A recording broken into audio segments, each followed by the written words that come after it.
Hi guys, John here from the Gilbits, and we're back with another daily grind. This is the last day of the week, so this is my first full week of streaming for you guys.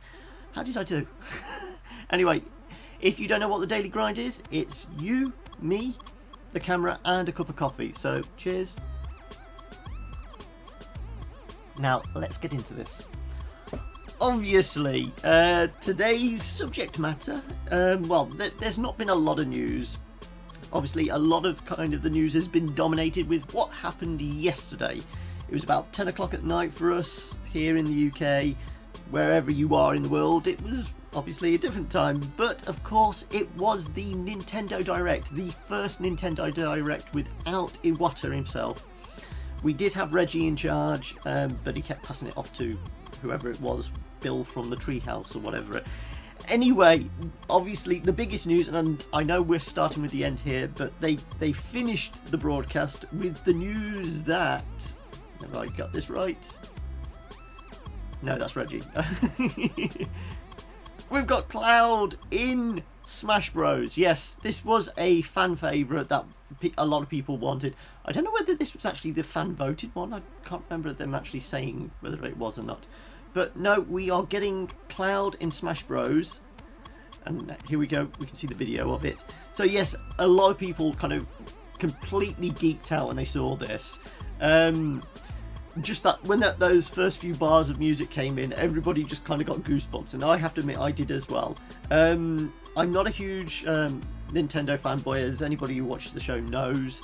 But this just appealed to video gamers everywhere. I think the fact that we're getting Cloud in Smash Bros, and it's nice to see they're actually kind of adding in stuff like the limit breaks and things like that. So it is cool, and he's got a couple of costumes. I did see people tweeting going, does this mean for one of the skin packs we're going to get Cloud dressing up in drag? Because of course he does that in Final Fantasy VII. It's just cool to see him in Smash Bros. But that was one of the kind of highlights of the stream. And back to me. There we go. Yes. So yes, that was one of the highlights. They did actually start off quite strong as well, because they did actually start off with Twilight Princess. Yes, we are getting a Twilight Princess HD remake, remaster, however you want to call it. And they are bundling into that. Well, they're trying to flog you the extra of Wolf Link as an amiibo. So they're as always, and throughout this kind of diatribe I'm going to go over on the direct, there was a lot of referring back to buy the amiibo for this game. It works with all these other amiibos. They're certainly flogging the amiibos hard, and why wouldn't they? It's a big money spinner for them. But yes, we are getting a new, well, not new, but remastered Twilight Princess, and that comes out in 4th of March next year. So yes, I have got the dates down here, so if I miss anything, do let me know in the chat, and I will let you know what the date is, because I did make a note of all of them. But what else? Other good stuff. I'm going to get into the bad stuff towards the end, but there was some good stuff. Just there was a few shady things I wasn't too happy about. Where are we next? Now this is going to divide people. Linkle, yes.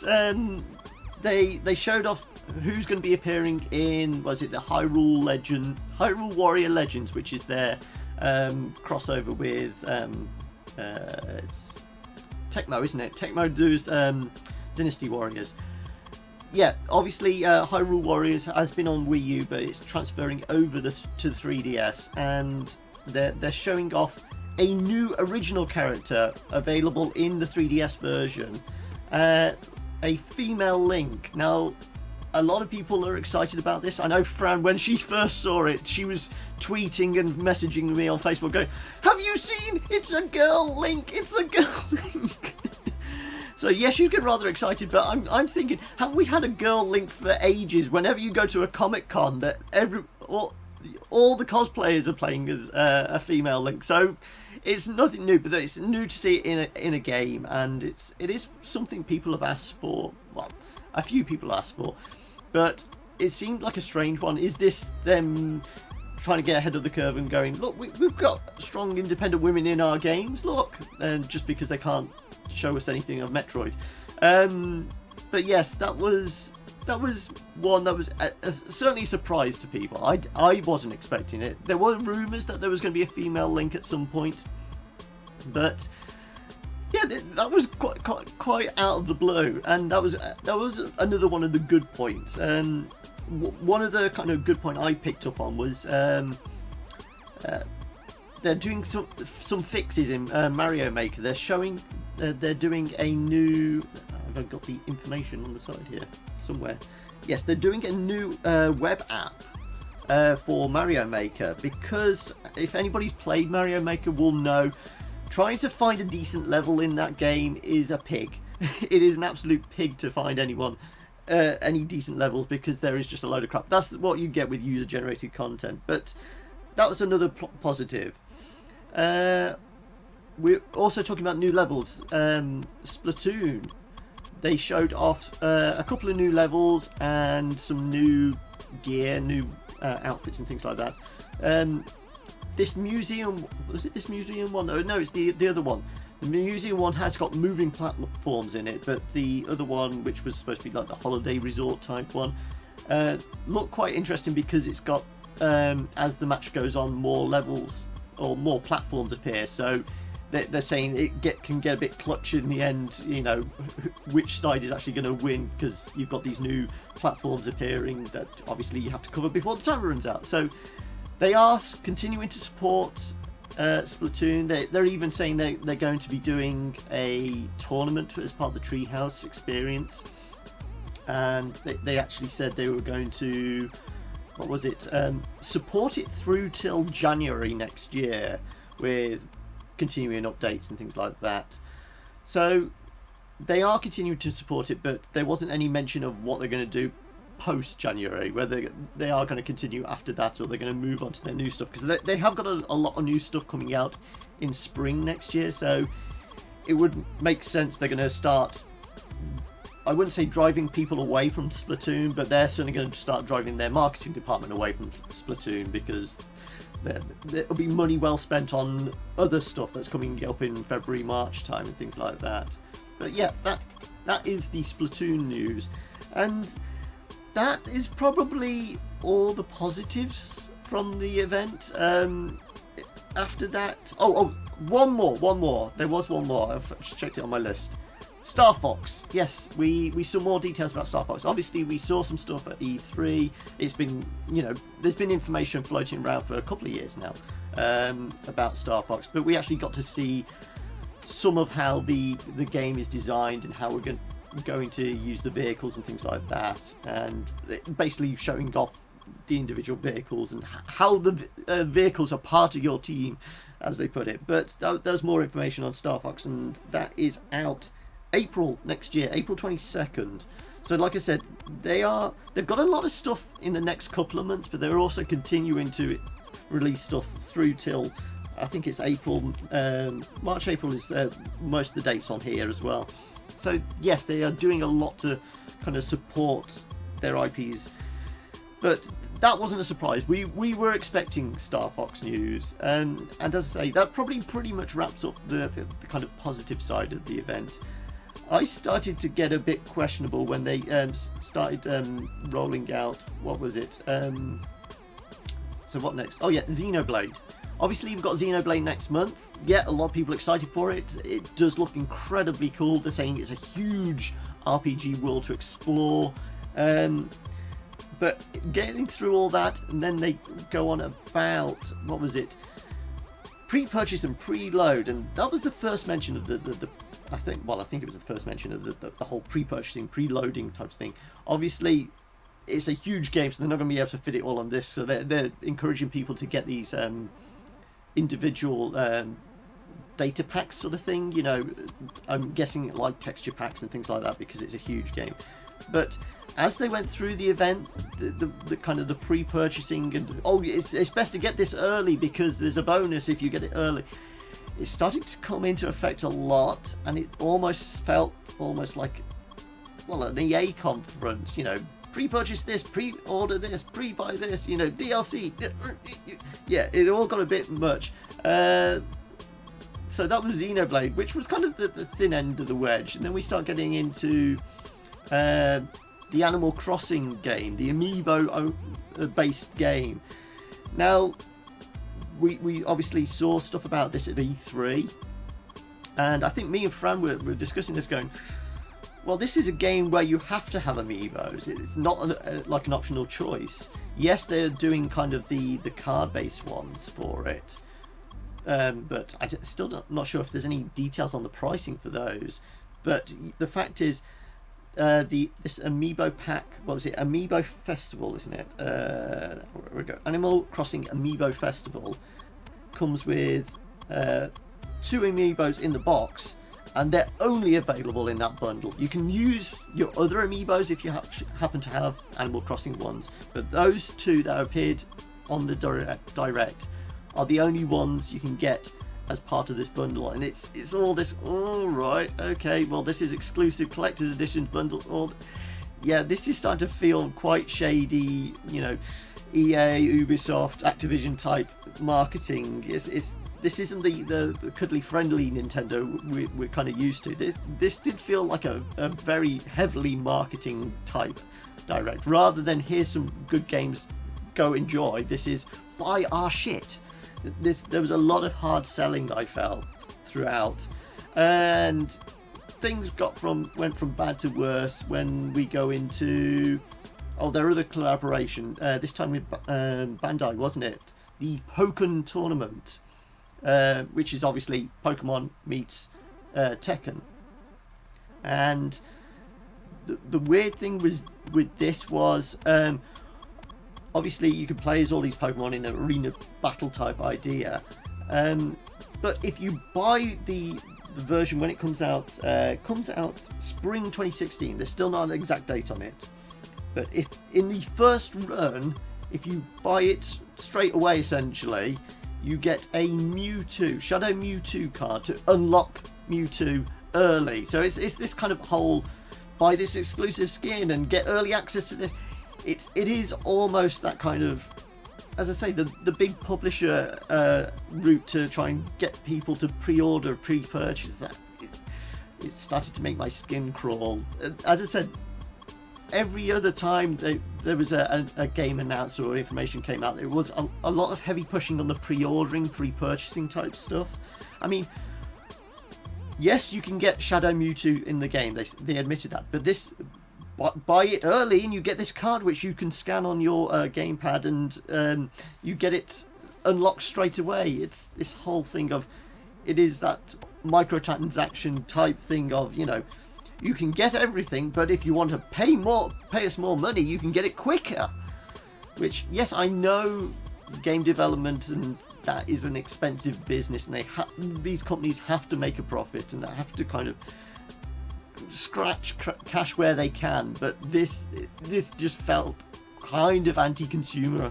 But that wasn't the worst. The worst one for me was second from worst one. This one, I've got my list in a mixed up order.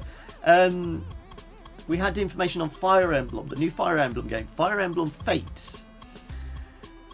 This is starting to take the piss. Fire Emblem Fates, obviously, it's their 3DS franchise RPG, but for Fate, they have 3 versions of the game. It's essentially the same game. It is almost that, going back to that Pokemon Red, Pokemon Blue type here, Pokemon X and Y and all that kind of thing. But rather than... got a new person to the stream. Hello, Cool Mace, TCM. Hi, why are there not many people watching? Because this is YouTube and not Twitch. That's probably why not many people are watching. So... where was it? Yes, Fire Emblem Fates. They have 3 versions of the game, which is starting to take the piss. Unlike kind of the old school Pokemon, you know, You had one of you had red and your friend had blue, and you could trade the Pokemon. This is the only reason they've got 3 different versions, is so you can see 3 slightly different versions of the story. Sorry, what? You want me to buy the game 3 times just to have slightly different bits of dialogue? Are you having a laugh? I'm sorry, no. And the prices, get this right. If you buy the 3 different ones are Fire Emblem's Fates Birthright, Conquest, or Revelations. To buy one, it's $39.99. $40 essentially. Now you can download the second one for a discounted rate, basically another $20. But if you want to have all 3, obviously it'd be another $20 on top if you wanted to just buy it separately, or you can buy the collector's edition, pre-order the collector's edition for $80. So just to have slightly different bits of dialogue, you have to buy the game 3 times and fork out $80. I'm sorry, no. That is just taking the piss. And what's more, they admitted there's DLC coming. Pre-order your DLC and get additional No, please don't pre-order stuff. No, don't do it. No, please. Oh, anyway, yeah, so that was Fire Emblem Fates, which, yes, that was one that really started to get my blood boiling. What was the next one along? Oh no. The Pokemon Badge Arcade. Now, this is the first time I've ever heard this phrase uttered. Free to start. Excuse me? What the hell is free to start? Basically, with this game, and what was the other one they had? Pokemon Picross, I think? They're classing it as free to start games. Basically, you get a couple of free rolls of something, and then you have to start paying microtransactions. Now, with the Badge Arcade, which is available now on the eShop, if you want to try it, basically it's like a claw machine. As you can see in the picture, you use a claw machine to pick up stickers, and you get 5 free goes. But then you can pay $1 to get another 5 free. Well, not free goes, but another 5 goes. There's no guarantee you'll be able to pick up all the stickers you want with these rolls, essentially. So, I'm sorry, this is really the slippery slope of microtransactions. This is, Farmville style microtransactions on a console. It's. I know Nintendo are going to go into the mobile market, are starting to move into the mobile market. This is really dodgy. I really don't like the fact that they are doing this kind of microtransaction route. It's just the phrase free to start. Yes, it's probably better than free to play, because we know free to play is not really free to pay because they market heavily to buy skins and things like this. But this is really insidious, because obviously these games are designed for kids, and yes, this is going to start racking up a lot of bills on people's parents' credit cards. Yeah, I'm back in the day, back when I played games, there was free to start was basically called demo discs. You got the first level free on a disc on the front of a magazine. Now we're digital, surely we can just have the demo anyway, and if we want to carry on, then we buy the full game. This whole free to start, free to play, no.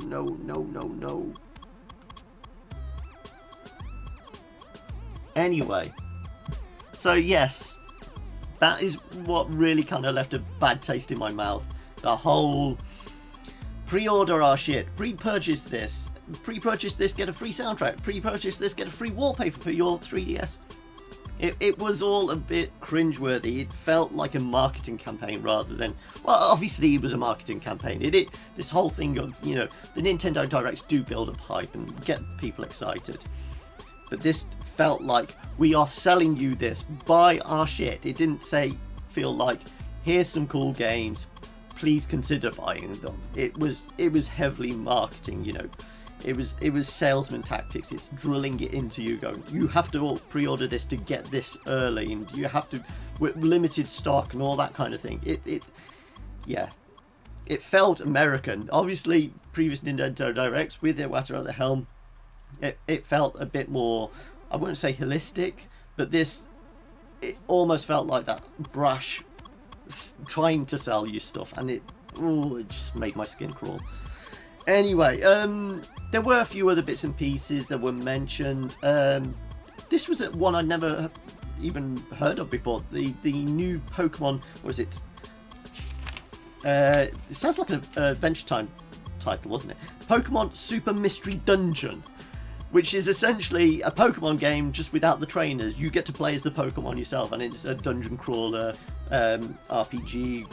Go off within a party of 3 or 4 Pokemon, and you can kind of collect them all from within that. You can play as like 20 classic Pokemon, I think it was, but you get to meet all 700 odd throughout the game.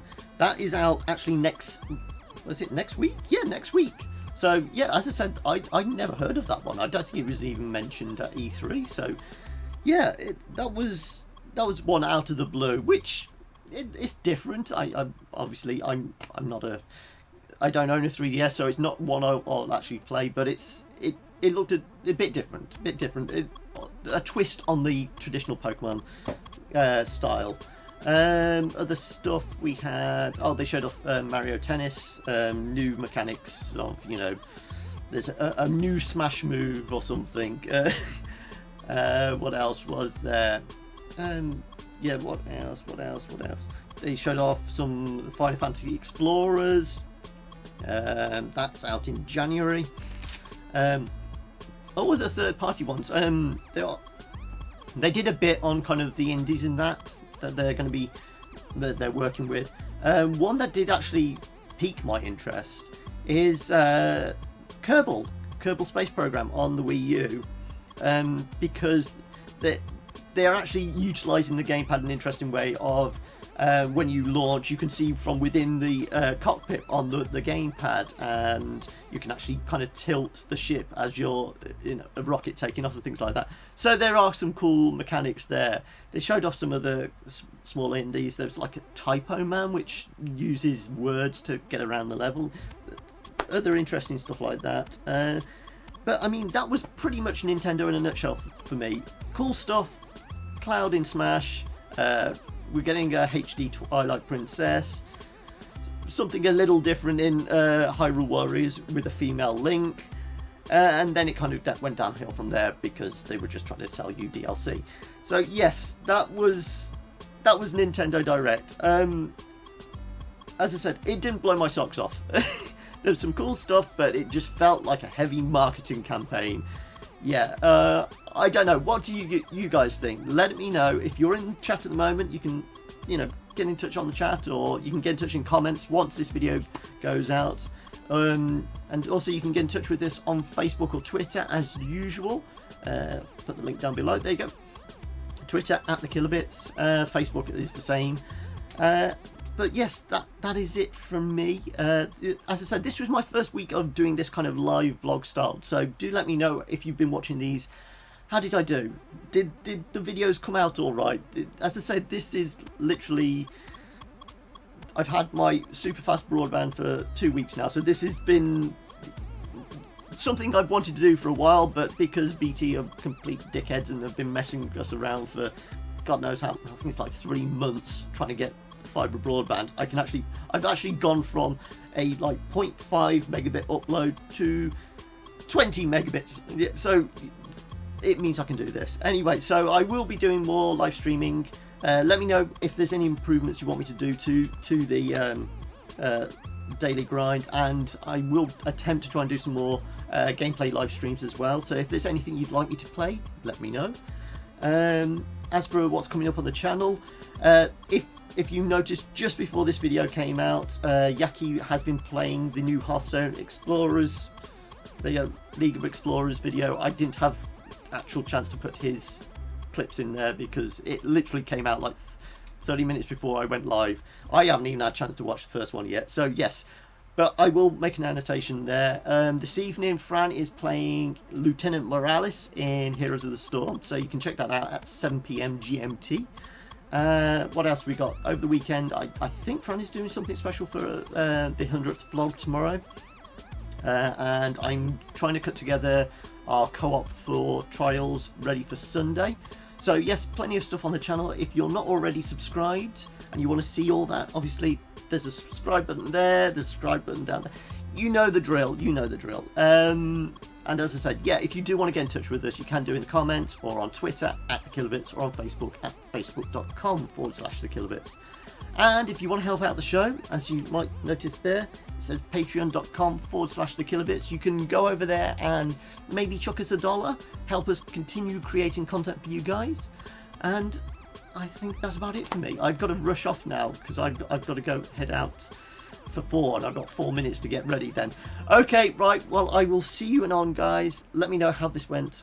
I do appreciate your feedback. All right, catch you later. Bye.